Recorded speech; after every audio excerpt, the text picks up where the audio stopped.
Hello बच्चों, good morning. कल हमने तृतीय पाठ स्वराष्ट्र गौरवम के कुछ श्लोकों को पढ़ा, जिसमें हमने जाना कि हमारी जो जन्मभूमि है और हमारी जननी जो है वह स्वर्ग से भी महान है और हमारा भारत देश एक ऐसा देश है जहाँ के श्रेष्ठ लोगों के गुणों से शिक्षा प्राप्त करने संसार के सभी लोग हमारे देश में आते रहे हैं। इसके अलावा हमने देश की राष्ट्रीयता के बारे में भी जाना, ठीक है। और समान संस्कृति वाले लोग जहाँ पर निवास करते हैं ऐसे स्थान को राष्ट्र कहते हैं, ठीक है। इसी क्रम में आगे पढ़ते हुए आज हम आगे के श्लोक पढ़ेंगे। पितृभूत्वं पुण्यभूत्वं द्वयं यस्य न विद्यते तस्य स्वत्वं तत्र राष्ट्रे भवितुं न किलार्हति, ठीक है ना। यह जो श्लोक है, इस श्लोक में यह जो श्लोक है यह भी श्रीमद् अमृत वाग्वाचार द्वारा रचित राष्ट्रवेद से लिया गया है, ठीक है। और इस श्लोक में बताया गया है कि जिस व्यक्ति के मन में अपने देश के प्रति, अपने राष्ट्र के प्रति पितृभूमि, ठीक है ना, पितृभूत्वम यानी पितृभूमि और पुण्यभूत्वम यानी कि मातृभूमि जैसे पुण्य, ये दोनों पुण्य भाव नहीं होते हैं, विद्यमान नहीं होते हैं, ठीक है। तस्य स्वत्वम तत्र राष्ट्रे भवितुं न किलार्हति। तस्य स्वत्वं तत्र राष्ट्रे भवितुं न किलार्हति। ऐसा व्यक्ति, ठीक है ना, जिसके मन में पितृभूमि और मातृभूमि जैसे भाव विद्यमान नहीं होते हैं, वह उस राष्ट्र का, तत्राष्ट्र यानी उस राष्ट्र का स्वामित्व पाने के योग्य नहीं होता है। वास्तव में किलार्हति, वास्तव में वह उस राष्ट्र का स्वामित्व पाने के योग्य नहीं होता है, ठीक है। अर्थात इस श्लोक में क्या बताया गया है? इस श्लोक में यह बताया गया है कि जिस व्यक्ति के मन में पितृभूमि, अपने देश के प्रति, अपने राष्ट्र के प्रति पितृभूमि और मातृभूमि जैसे गुण विद्यमान नहीं होता है, ऐसा व्यक्ति उस देश का स्वामी बनने के योग्य नहीं होता है। क्योंकि किसी राष्ट्र का स्वामी बनने के लिए सबसे पहले हमारे मन में उस राष्ट्र के प्रति मातृ और पितृ भाव विद्यमान होना चाहिए। जिस प्रकार के हम अपने माता पिता का सम्मान करते हैं, हमारे मन में माता और पिता के प्रति सम्मान का भाव होता है, उसी तरह राष्ट्र के प्रति भी हमारे मन में जब तक पितृभूमि और मातृभूमि का भाव नहीं होगा तब तक हम उस राष्ट्र के स्वामी नहीं बन सकते, ठीक है ना। तो किसी राष्ट्र का स्वामी बनने के लिए सबसे पहले पितृभूमि और मातृभूमि का भाव हमारे मन में होना चाहिए, ठीक है, ठीक है। फिर आगे का श्लोक है, राष्ट्रस्योत्थान पतने राष्ट्रियानवलम्ब्य हि भवत्सर्वदा तस्माच्चि क्षणियास्तु राष्ट्रियाः। यह श्लोक भी श्रीमद् वाग्वाचार्य द्वारा रचित राष्ट्रवेद से संकलित है और हमारी पाठ्य पुस्तक स्पंदना के स्वराष्ट्र गौरव से लिया गया है, ठीक है ना। और इसमें क्या बताया गया है, कवि ने क्या बताया है कि किसी राष्ट्र की उन्नति और अवनति के कारण वहाँ की शिक्षा बनती है। तो हमेशा किसी राष्ट्र की उन्नति के लिए वहाँ के सभी लोगों को शिक्षित होना आवश्यक है। राष्ट्रस्य उत्थान पतने, ठीक है, राष्ट्रस्य यानी कि राष्ट्र के उत्थान और पतन, ठीक है, राष्ट्र के उत्थान और पतन के लिए राष्ट्रियान अवलंब्य ही, राष्ट्रियान राष्ट्र के लोग ही, ठीक है, अवलंब यानी सहारा होते हैं।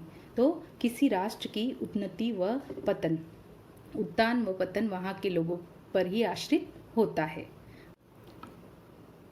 भवत् सर्वदा तस्माच्चि, इसीलिए वहाँ के सभी लोगों का शिक्षित होना आवश्यक है। उस राष्ट्र के सभी लोगों का शिक्षित होना आवश्यक है, ठीक है। क्योंकि अगर उस राष्ट्र में लोग पढ़े लिखे नहीं होंगे, शिक्षित नहीं होंगे, तो वो राष्ट्र कभी आगे नहीं बढ़ सकता और वो राष्ट्र की उन्नति में सहयोग भी नहीं कर पाएंगे।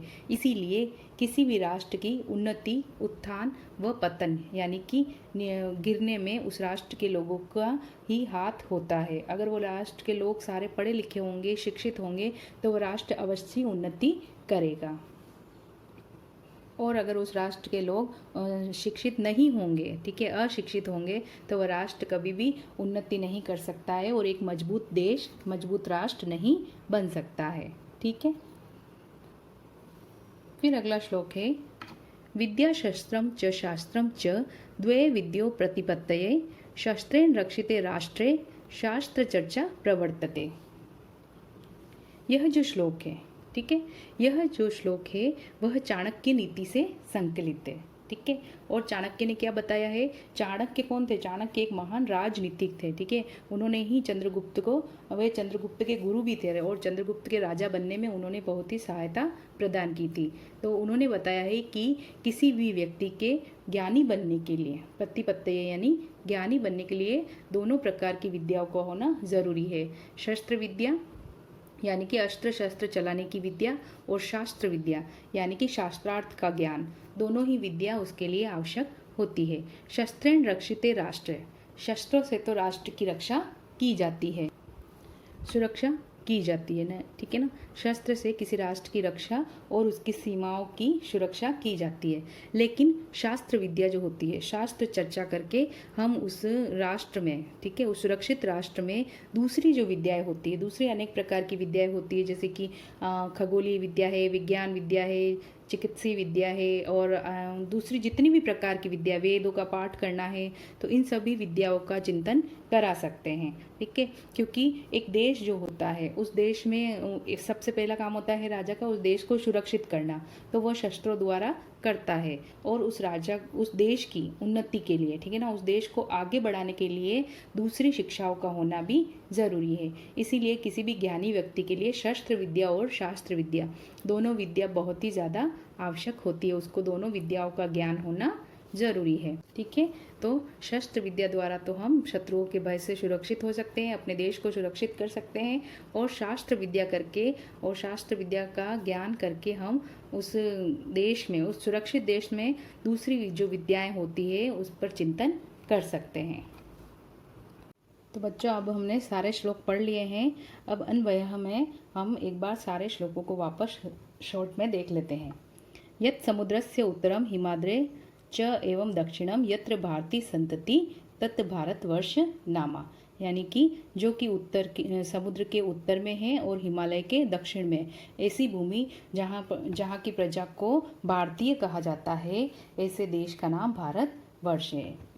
फिर दूसरा श्लोक था, हिमालयात समारभ्य इंदु सरोवरम यावत देव निर्मित तदेशम हिंदुस्तान प्रचक्षते, ठीक है। तो हिमालय से प्रारंभ होकर और हिंद महासागर तक ऐसा देश जिसको देवों द्वारा निर्मित किया गया है, ऐसा देश जिसको देवों द्वारा निर्मित किया गया है, उसको हिंदुस्तान कहते हैं।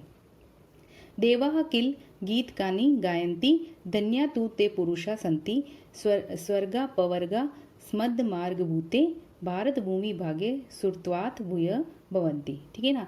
तो हे मनुष्य, आप धन्य है जो कि आप भारत भूमि पर जन्मे, क्योंकि भारत भूमि के जो भारत भूमि की जो गुणगान है, ठीक है ना, महानता के गुणगान है, वो तो देवों द्वारा किया जाता है। यानी कि भारत के जो गीत है वो तो देवों द्वारा भी गाए जाते हैं।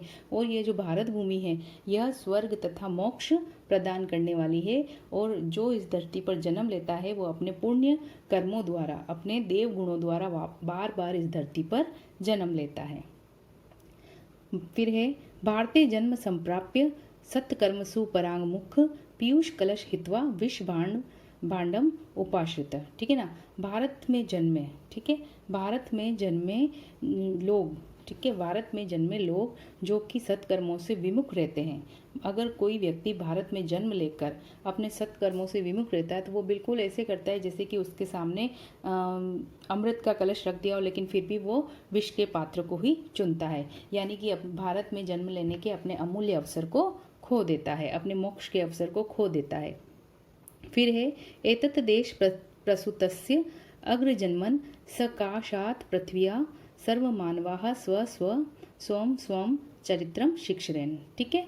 तो इसका क्या होगा कि इस देश में जन्मे, ठीक है, इस देश में किसमें, भारत में जन्मे श्रेष्ठ लोग, ठीक है ना, भारत में जन्मे श्रेष्ठ लोगों के गुणों से चरित्र की शिक्षा पाने के लिए पृथ्वी के अलग अलग स्थानों से समय समय पर लोग यहाँ पर आते रहे हैं। फिर, हे लक्ष्मण, स्वर्णमयी लंका, ठीक है ना, स्वर्णमयी अपि लंका में न रोचते जननी जन्मभूमिश्च स्वर्गादपि गरीयसी, ठीक है। तो इसमें श्री रामचंद्र लक्ष्मण से क्या कह रहे हैं कि हे लक्ष्मण, मुझे ये सोने की लंका भी बिल्कुल भी नहीं सुहाती है, मुझे बिल्कुल भी अच्छी नहीं लगती, क्योंकि जननी माता और जन्मभूमि जहाँ पर मैंने जन्म लिया है वो तो दोनों स्वर्ग से भी महान है। फिर राष्ट्रमंगलकारिणी राष्ट्रदृष्टि नमस्यामः यया विना स्वनिकट स्थितम अपि राष्ट्रम न पश्यन्ति। ठीक है, तो इस श्लोक में क्या कहा गया है कि राष्ट्र की मंगलकारिणी राष्ट्रीयता को मैं नमन करता हूँ। ठीक है ना, राष्ट्र की मंगलकारिणी राष्ट्र दृष्टि यानी कि राष्ट्रीयता को मैं नमन करता हूँ, क्योंकि बिना राष्ट्रीयता के तो हम राष्ट्र के निकट जा ही नहीं सकते, क्योंकि राष्ट्र को हम देख नहीं सकते हैं। इसलिए राष्ट्र के अगर हमें निकट जाना है, अगर हमें राष्ट्र के लिए सब कुछ करना है, तो उसके लिए हमारे में राष्ट्रीयता की भावना होनी चाहिए।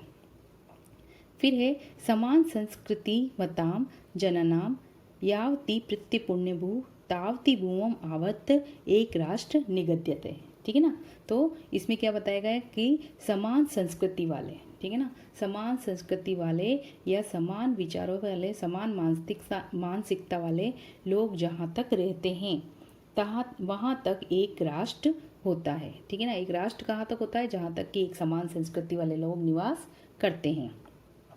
फिर पितृभूत्वम पुण्यभूत्वम द्वयम यस न विद्यते तस्य तत्र राष्ट्रे स्वत्वम भवितु न अर्हति किल। ठीक है ना, तो जिस व्यक्ति के मन में पितृभूमि व मातृभूमि के गुण विद्यमान नहीं होते हैं, ठीक है ना, अपने देश के लिए पितृभूमि और मातृभूमि जैसे गुण विद्यमान नहीं होते हैं, वे राष्ट्र के स्वामित्व कभी पा नहीं सकते। ठीक है ना, वे बिल्कुल ही वास्तव में वे बिल्कुल ही राष्ट्र का स्वामित्व पाने के योग्य नहीं होते हैं, वे राष्ट्र के स्वामी बनने के योग्य नहीं होते हैं। फिर राष्ट्रीयान अवलंब्य ही राष्ट्रस्य उत्थान पतये भवतः तस्मात् राष्ट्रीय तो सर्वदा शिक्षणीय। ठीक है ना, तो किसी राष्ट्र का, ठीक है, किसी राष्ट्र के जो राष्ट्रवासी होते हैं, नागरिक होते हैं, ठीक है, किसी राष्ट्र के जो नागरिक होते हैं वही किसी देश के उत्थान और पतन के लिए आश्रय होते हैं, सहारा होते हैं। मतलब कि किसी देश का उत्थान और पतन जो होता है वो वहाँ के जीवित घटक यानी कि वहाँ के नागरिकों द्वारा ही संभव हो सकता है। इसीलिए किसी राष्ट्र के सभी लोगों को शिक्षित होना आवश्यक है। ठीक है, फिर शास्त्रम च इति द्वे विद्ये प्रतिपत्तये शास्त्रेण राष्ट्रे रक्षिते शास्त्र चर्चा प्रवर्तते। ठीक है, तो शस्त्र और शास्त्र ये दोनों, किसी विद्वान को शस्त्र और शास्त्र दोनों तरह की विद्या सीखनी चाहिए, क्योंकि शस्त्रों द्वारा तो हम अपने राष्ट्र की रक्षा करते हैं, अपने राष्ट्र की सीमाओं की रक्षा करते हैं, और किसी सुरक्षित राष्ट्र में शास्त्रों की और दूसरे अनेक विषयों की चर्चा होती रहनी चाहिए। इसके शब्दार्थ अपनी कॉपी में कर लीजिए, प्रश्न उत्तर हम कल करेंगे।